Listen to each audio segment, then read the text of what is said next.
আমাকে অনেক সাংবাদিকরা প্রশ্ন করে যে হুজুর আওয়ামী লীগের নেতারা পালিয়ে আছে, কিন্তু তাদের ভোটাররা তো পালায় না, ভোট দেবে কাকে?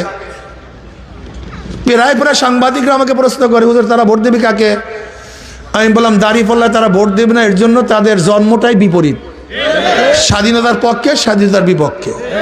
এর জন্য দাঁড়িপাল্লায় তারা ধানের শীষে ভোট দেবে না। 5ই আগস্টে যত কেস মামলা হামলা চাঁদাবাজি তারা করছে, কাজী ধানের শীষেও ভোট বাকি থাকে একটা।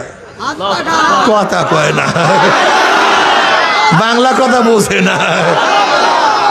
কেন? কেন? প্রত্যেকটা মানুষের, হিন্দু বৌদ্ধ খ্রিস্টান আওয়ামী লীগ বিএনপি সবাই একটা বিশ্বাস আছে, হাত পাকা ক্ষমতায় গেলে জুলুম করবে না, মিথ্যা মামলা আমাকে ভোগাবে না, আমাকে বাড়ি ছাড়া করবে না, আমার ব্যবসা প্রতিষ্ঠানে কেউ চাঁদা নেওয়ার জন্য আসবে না, আমার বাচ্চা ইতিম হবে না, আমার স্ত্রী বিধবা হবে না, আমার মার বুক খালি হবে না। এই বিশ্বাস প্রত্যেকটা মানুষের মধ্যে আছে। এর জন্য আশা করি ইনশাআল্লাহ হাত পাকে কি গ্রহণ করবে। আপনারা তো কেউ করবেন না মনে হয়।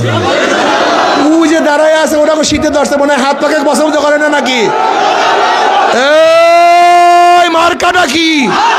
মুসলিম হিন্দুর, ধনী গরিবের, পুরুষ মহিলার সবার মার্কা, শান্তির মার্কা, সবার মার্কা, ইসলামের মার্কা, শরিয়াতের মার্কা, বিজয়ের মার্কা। নারে তাকবীর! মার্কাটা কি?